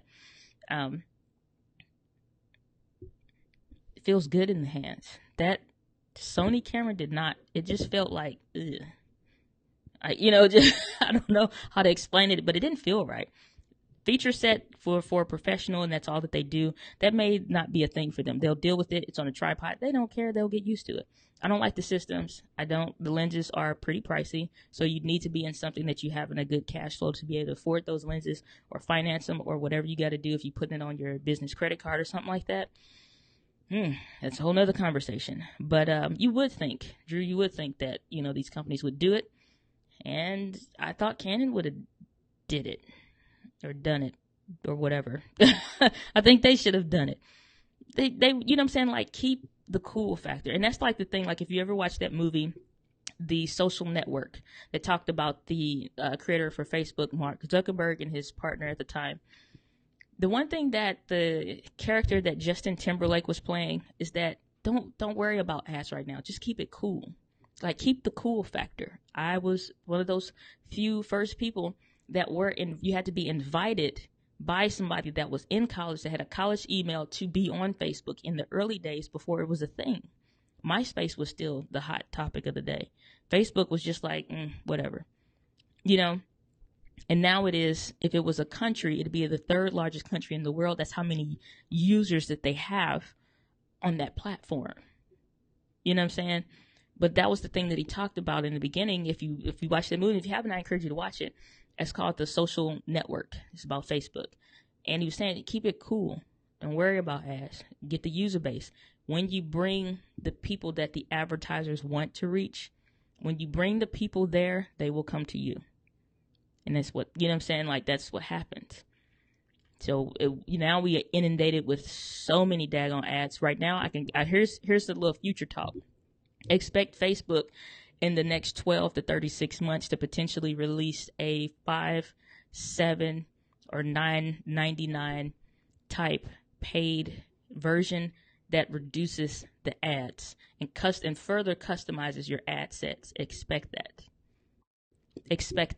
Because we're over inundated with ads on Facebook right now. People are getting to the point they're getting tired of it. More than getting tired of it. So expect that free version to be full of ads and pop-ups like you wouldn't believe, like it is now. And expect the paid version to come out. Whether it's $3.99, you got who knows how many users. Expect the paid version to come out for that. All right. So Seb version saying, I'm not picky. Michael saying, I need mirrorless. Seb version. Seb, can I call you Seb? After seeing the Blackmagic Pocket 4K record directly to a hard drive, I wish more of these cameras could do the same. Yes.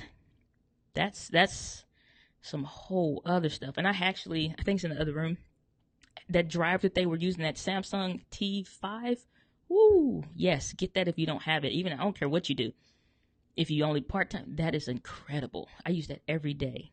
It's incredible. And I can take it and hook it to my phone because my phone uses USB-C too. So I can take it and, like, if I was doing, let's say, so I'm getting ready to travel. If I didn't have my computer out, or I just wanted to edit a quick vlog on my phone, which I'm gonna get into on the channel a little later, and I want to edit videos on my phone, and I've had to do that before. Sit in the passenger side and you need to edit, whatever the scenario. I can get the stuff from my camera using Wi-Fi and either send it to my computer or get it from my computer and bring it into my phone, and I can edit from that Samsung T5 hard drive off of my phone. So when now you're talking about marrying that to the camera, like Blackmagic, everybody needs a firmware update for that. You're absolutely right, Seb. Everybody needs a firmware for that. Everybody. If you listen to my Entree Chats daily on my daily podcast, then you know that's what I talk about a lot, is the stuff that makes for a mobile and modular system. Can I break it down and separate it into little parts that I can carry on my back, that I can put in my bag, that I can, put in whatever. Like, can I break this down so it's not all of this, huge stuff, but then, like, when I put it together, it's a beast, so that right there, if, like, they could have, like, that would have said that everything I said, if Canon had done that, that would have set them apart. Yeah, you got the slider button, and that's nice. And here's a thought. So Fuji does a lot of firmware update. I wonder if they'll do it. They may, because that's a firmware update type thing. They very well might do it. And they had that manual focus prism looking thing that they had on DP Review. That looked incredible. That looked fun. So yeah, Seb, you own to something there. You own to something there. Melbourne Foodies is saying, I think Blackmagic needs to market their products better because the Pocket's image is by far the best and it's cheaper. You go on their website for the footage just released.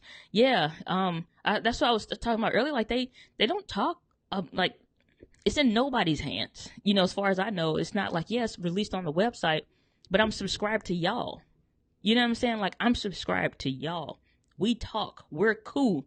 You know what I'm saying? Like, I'm you know what I'm saying? The same way, like, we having this discussion right now is like the same kind of talk about, yeah, y'all, this the camera and this, that, or whatever, and you know what I'm saying? Like, we need that. They're not talking about the camera enough. They're not putting it in enough people's hands. They're tripping.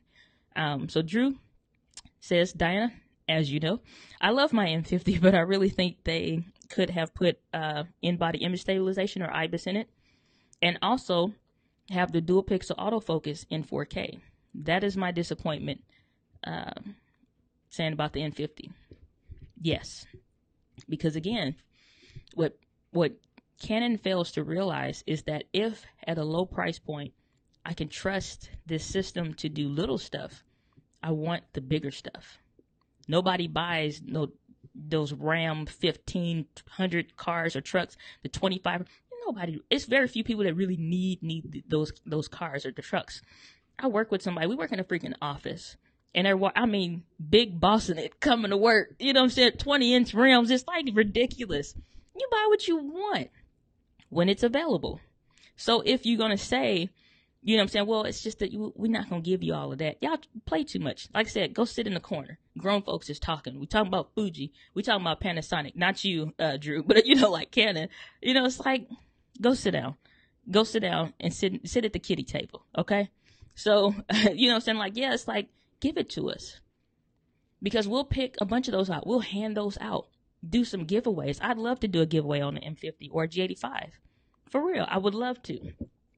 We gotta make some more money first, but it's like that's really what I want. I think I'm gonna try to do an action camera or something.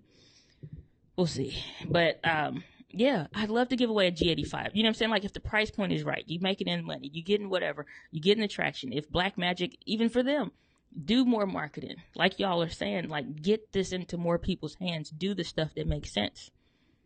The rules of the game has changed. They aren't changing. They have changed. You know what I'm saying? Like if I was CEO of any of these companies, or even if they brought you in as somebody to discuss things with their engineers, and they can say what technological advancements they have and what technological limitations that they have. Just be at that point, be honest. We're not buying off of your ads and like the Nikon people that they had doing those videos. Y'all suck. I'm sorry. I'm gonna say it. It's my channel. I don't care. I can do what I want to do. Y'all suck. Those, like, not the like your work and all that, but like don't let them put you out there like that. I think it's a great camera for us to be able to, like, we don't want that. We don't want that. We don't buy for that. We buy from us. I'd much rather buy a camera out of one of y'all's affiliate links, and I always do. If I'm buying from B&H, I will go find a video from one of y'all's channels or somebody that I know that I watch and that I like, or somebody that helped me with something to make that decision. I'll go and buy the camera through their affiliate link so they can get kickback. When I need these batteries and I need stuff, I'll go to somebody's video that has an affiliate link for it, or even any affiliate link for, you know, one of the companies that I'm going to buy it from, so I can support them. I'm not going to Canon's website. I'm not going to Panasonic's website. I'm going through y'all. That's where they fail to realize. So, like with the M50, you know, like, that's a problem. Drew saying, I think that I am right in saying that the new Nikon also does not have IBIS. That is ridiculous. Absolutely. So, I don't know what that's about. They don't have a cinema line to protect. Beats me. And I don't like this whole, everybody saying that it's a nice entry. It's a good start. The race has already been going on. Y'all late. Y'all just got laced up. That's the problem. You don't say that when you're watching some, you know what I'm saying? Like, I used to be the track manager for our girls' track team in high school. You are not, and I used to film it. That's a good memory. I used to film it. What a daggone camcorder. Who knows what camcorder it was? You're like a camcorder. But anyway, I just thought of that. So that was cool. But, like, what are y'all doing? Y'all late. You're late. People are, like, look through the comments, and people's dollars will actually speak. And the same thing with the M50. When I bought it, it's like, oh, okay, I don't want to use the G85 for vlogging. It's bigger than I want. It costs more. I want to protect it. Because when I need to do real work, I need to use it. And I do want really stellar autofocus that I don't have to think about twice if I move or if I drop something, or, you know what I'm saying? Like, I don't want to have to focus on that. I want to keep focused on the content and the storyline and all that stuff. Let me go ahead and get the M50 real quick. That's what caused that decision. You know what I'm saying? But if Panasonic had one, yeah, I would have had me. The G7 didn't have IBIS. And that's one thing that scares me about these companies that do this where they don't have IBIS.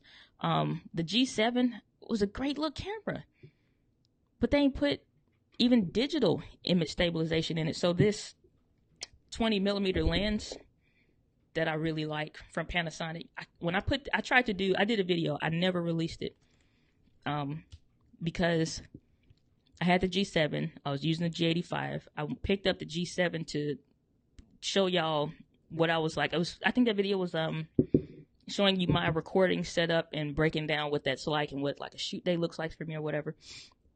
And so I picked up the G7, and it looked like I hadn't eaten in 3 days, shaking. It looked terrible. And I don't know if that's just me. It probably could be, you know what I'm saying? But like, I'm like, no. I went to go try to edit that video, and I kept looking at the footage, and I'm like, well, dang, is there some part I can use out of this? It was terrible.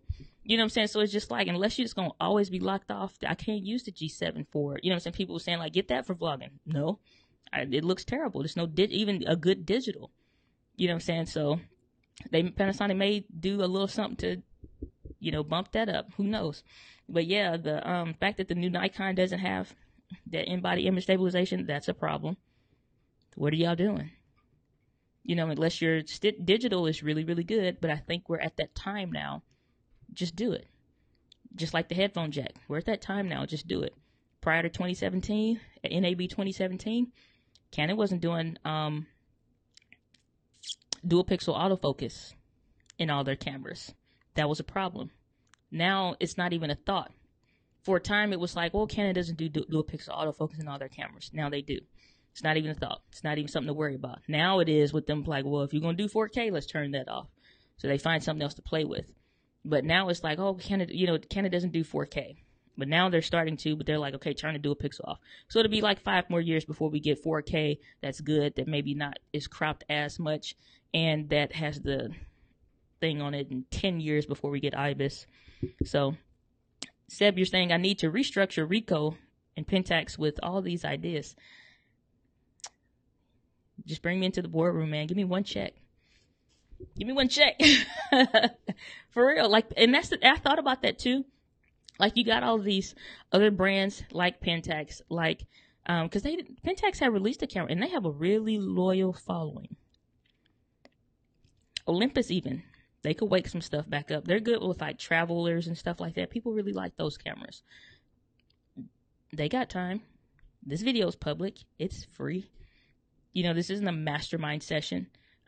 Like a paid mastermind group type something or whatever. Like, this is what YouTube is, and I'm not just the only person saying this stuff. Like, so these other companies could definitely capitalize on it. And they were saying also on like 4.3 rumors that Panasonic is not going to use a Sony sensor. So we'll see what kind of issues they may run into. But like I said, the fact that they have that what do you call it, EVA1, the EVA 1. Yeah, they got time to get stuff together and do it right. The GH5 is so right. The G85 is so right. Hell, the GH4 was so right. Left some stuff out of the G7, so that's kind of like, meh. Plus, that actually had a 30-minute recording limit. Turn that off. Y'all pay for us to do stuff anyway. Turn that off. Don't do that with this full frame, please. 4 card slots. Thank you, Seb. We're going to throw that into the Diana 20. What was the name of that camera, Michael? The Diana 20X or whatever. Alex said, I forgot dual card slots and phase detect. For the M50 or something else. Or for out of my camera. That's a given. That's a given. Out of the Diana 2020X, that's a given. You're going to have that. You're going to freaking throw a card slot on the bottom, at the top, the sides, everywhere. No, but dual card slots, that's another thing. Like, we're at the point, it needs to become the norm now. Like, it's fine in the cameras that you didn't have it in already, but because it's like you're progressing with the time and further pushing technology forward. It's okay if you didn't have it, but now you have the opportunity to do it. There's no excuse. Stop playing. Do it. Panasonic, do it. Olympus, do it. Everybody, do it. Do it to satisfy. 4 card slots. Seb, you're saying keeping the wedding photographies. Oh, the Diana 20Z. I didn't screwed up my own camera name. Oh my gosh. What did I say? 20X? That's the high resolution model. We leaked that information. That's what that was. So the Diana 20X is the high resolution model.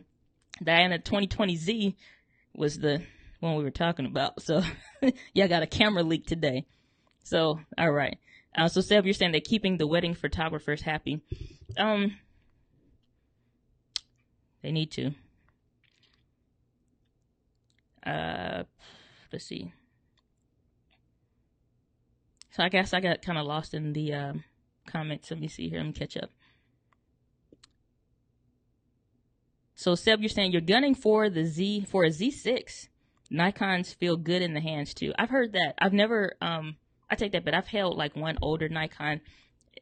I ain't like it, but the newer ones probably do feel nice. I've always heard this one thing that's always been well spoken of Nikon. Fantastic ergonomics. So that's cool. So Sony is too tiny. I think they're getting better, but I think people are also getting used to them too. So it's like, not to alienate the people that have made that decision early on to use them. They'll probably do a little bit more, but they probably won't change it a whole bunch. It just looks like a flat camera like this, and then a hunk put on the front.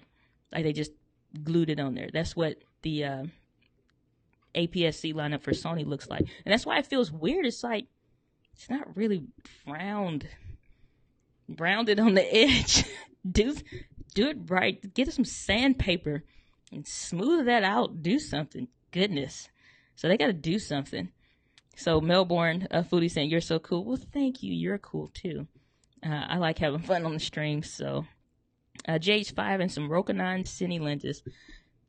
That's another thing, like with Canon not opening up their mount to other people to make lenses for. They're screwing us over from not being able to have that. But you can do it with the mount. Like I said, it's something to look at in a year's time. It's something to look at in a year's time when prices drop, because that Canon price needs to drop. Z6 needs to drop. Who said they were getting that camera? Seb, you saying you get the Z6? Pick up some memory cards real quick. So, Seb was saying, preach. I will. And then we'll pass around that offering bucket. No, I'm just kidding. So, Michael's saying, your new title, Keep It Real, Diana. Got to. We got to. Because this is our money. How am I a small business coach if I don't tell people the right things? You know what I'm saying? Like when my clients ask me about stuff, I give them the real deal. Here's where you can get a discount. Here's where you can get whatever. Just like I had sent out, I think I had talked about it in one of my videos. I think it's like one of the last streams. And then, but I send like that stuff out to my email community. I'm like, hey, you guys know I'm an Amazon affiliate. For the Pop Voice microphone that I recommend, it's like $11 or something. I had a 40% off coupon code for that. So I shared that in the stream. And then like my email community, my Entree Insiders, I send that stuff to them. We can't play with people's money. We can't play with people's times, especially being what I call, a business coach for like the workpreneur. You're a working entrepreneur. You may work a job. You may do some other stuff. You may work at your church. You got other stuff going for you. And you do this work that you're doing on the side, whatever that passionate thing is that you love. And if somebody wants to pay you for something, you need to know the stuff that's going to work. Well, I can't,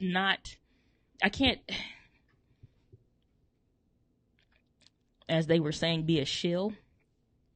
I can't be that and look people in the eye or respond to them in the chat or something like that. Even for stuff with Amazon, it's just like that. So Seb, you're saying both Nikon ZS have, Nikon Zs, goodness gracious. So both Nikon Zs have 5-axis in-body image stabilization. Do they? I don't know why we thought they didn't. Let's see this Nikon ZS. So, they don't get all this marketing stuff off of the website. Goodness gracious. Alrighty. Let's see what we got here. Nikon ZS with the FTZ. So, and also Canon is playing games with that 5,000 thing for the focus points. Yeah, playing. All right. Excuse me if you can hear a very loud plane apparently hovering over the house. So, built-in 5-axis vibration reduction. So they do have in-body image stabilization. So we had that wrong. So they got it. 4K 30 in-log 10-bit. Looks like Canon. Maybe they talk to each other. But they have a backside illuminated. I think Nikon may be better, though. These almost look like the exact same daggone camera. Excuse me. I'm so sorry. Almost look like the same daggone camera. They all stole that good invention from Fuji. Flat profile dial. They actually put a real one. Canon screwed that up with that on-off switch. What is that about? People are going to probably complain about that being too close to the lens mount, but it's not that big of a deal. I don't think, but whatever. All right, y'all. What time are we at on this? Gosh, almost 2 hours. Woo! LOL, high resolution model. Hey. The Diana 20X is coming to you at a theater near you. And we'll release our camera on September 25th. It'll be shipping out. Screw what these other camera companies are talking about. We're shipping. We ship here at Diana Incorporated. All right. Michael saying I want lenses that I can use for a follow focus rig. And that's something else to consider. I was thinking about too. As heavy as like those L series glass lenses are, excuse me, as heavy as those lenses are we going to be overloading the payload for those like gimbals and stuff now? Or are we going to be getting close to that? Because you got other stuff that people put on those and, you know, and all that kind of stuff. So I wonder what that's like. So Drew saying, thanking Seb for correcting. Yeah, appreciate that. I always like to keep good information here. Hi from Australia. Hey, Melbourne, you from Australia? Well, good day, mate. Good to see you. Now, here in the outback in Missouri, we have mosquitoes, and by golly, those mosquitoes, they're bug us. And let me tell you, that's the best I can do. So, let's see what we got here. Okay, I'm catching up in the chat. Hi from DC, Seb. All right, from DC. How's things going out there? Hey, man, y'all got some cold winters. I thought about visiting up there. Ooh-wee. And it's getting ready to be wintertime, too. It's cold out here in these streets. So Mike saying 2 hours is okay. We just love cameras. Yeah, man, it's a fun topic. You know, at the end of the day, it's just fun. And that's all, like, again, like, you cannot forget, for these brands, we want to have fun. We're like camera stuff. We want to talk about stuff. Figure out, just like we just corrected ourselves in the stream, you know what I'm saying? Like, in the midst of our conversation. So somebody that may not have bought the camera because we thinking the ZS didn't have IBIS, and I'm, you know, like, oh yeah, let's see. And then we figure out that it does. It's just like, okay, all right then, it may work. You know what I'm saying? If that was the one factor that kept them from doing it, then there you go. These conversations are important. Like, us communicating amongst one another is something that they can't overlook. And we're talking about the fun stuff. You don't have to worry about if you didn't eat. And trust me, it's been some times I've been at church and I'm hand holding something. I'm getting right in on the pastor. And I'm like, I may be doing manual focus pulls or whatever, but I'm making for like a video that I plan on doing or something like that I want to cut that day. Like, we're talking about same day production. Vlogging has changed the game because you're talking about same day production. My friend, we're doing a what do you call it? Marketing thing. I can't think right now. We're doing a marketing thing for her. I hate saying that. I can't remember what I need to say or the right word. We're doing a marketing thing for her, and like, we're releasing different videos. So I'm doing all of this stuff for her for that project. And there was a scene. Let me see if I can pull that up real quick. I won't be able to play it because it'll probably pull too much on my computer. But I'm going to drop it in the chat, and y'all can check it out. But it was like I had just uploaded it to my YouTube channel and left it unlisted so that they could check it out and review it. Now, I used the M50 on this one. So if I am, let me get out of here real quick. So if I am talking about, you know, doing handheld work and stuff like that, I was really surprised with the stabilization for the M50. I'm trying to find this video real quick. But I did handheld work on that one. And it's just like the intro part, which is all you probably need to watch on that video. It was just to show, like, she wanted to do like a memory-ish type something, like something that happened before. It's going to be for a women's event. It's going to be talking about, you know, different stuff like that. And let me see here. Where is that video? Did I delete it? Hope not. But anyway, I did handheld work, and I'm getting right in. I just used the, I think I still had the 20 millimeter at that point. I just sent that back because it was weird. It was making this weird focusing noise. You get down to f2.0, and it was like really struggling. So I had to send that lens back because I'm gonna need to replace it. So I don't have that one right now, but it was like zzz, zzz, and I'm like, ooh, is the motors getting ready to go out of this thing? So that was something I couldn't keep. So let me see here, and I'll just share this. Y'all can check it out if you want to. Real quick, let me do this. Give me 1 second.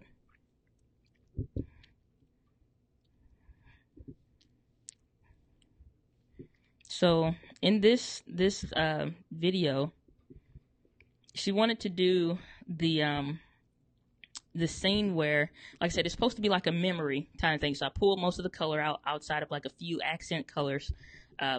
Just really made it like kind of dark, grungy-ish, or what have you. So I'm gonna drop that in real quick. So that's the video. It's for her women's event that she's going to be having here. And I did that with the M50. And one of my photographer friends that I've done some editing work for, he asked me, he's like, why you didn't use the G85? I got to put the M50 through its paces. Is it good if I wanted to use it for something like that? Because again, like I was talking about coming up with a trajectory, y'all can check that out later. Just like open and save it in a tab later or whatever. But, you know, it's just like I wanted to see, is it stable? Yeah, keep doing this digital stuff. Is it going to work? Is the EOS R in trouble because it doesn't have IBIS, or is it going to be okay? I think it'll be okay because it worked okay in the M50. So like the first minute or whatever is just like the little scene thing that you want, and then the rest of it is her. Excuse me. The rest of it is her actual talk about the event and stuff like that. But Michael said my accent is good. You know, I guess that was for my Australian accent. I'll try to do different accents at different times.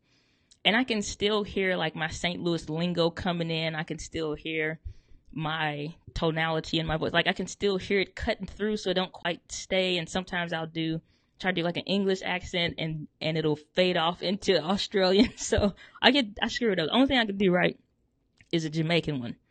And I had a friend that asked me to do that for a voicemail message one time on her phone. So if you're going to leave a message, what you got to do? Listen to me, boy. You ready? You don't need no damn camera. You need this. But let me tell you what you need. You need the flip out screen. Huh? That's what you need, that boy. Now listen here. When you get ready to do a YouTube video, you ready? Watch me now. No, I'm just kidding. So, alrighty. So, let me see here. I guess y'all watching the video already.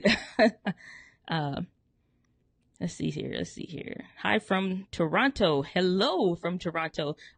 People say people from Canada have accents, but I can only pick up certain things. I can't do one, but I don't know. I hear some stuff, like when they say A or whatever, but So Seb is saying, nice. I've never seen that blurred vignette. And that's the thing. It was like, it's supposed to be like something that happened in her past before on the video, and wanted to be kind of dreamlike, but I didn't want to make it too fuzzy. So I used Final Cut Pro 10 for that one on my MacBook, so that it's only focused about right here. And then everything else is blurred. Like I said, I pulled a lot of the colors out of it, so it doesn't just look like we're actually in their house recording something that's in their house, where, you know what I'm saying, like a memory of something. So that's her and her husband reenacting a type of scenario. One shot, we got the shot. I was really excited. So it worked out really, really well. And I used all the shots. I used the M50 between the kit lens and the 20 millimeter. I really used the 20 millimeter. And it worked fine, except when you go down to f2.0, it just starts zzz, zzz. And I'm like, I've never heard that before. Let me send that back. I'll get a new one later. But that's a thing. So, yeah. If Michael said that's a good Jamaican accent, I try. I do what I can. But, all right, y'all, I gotta go. Y'all play too much.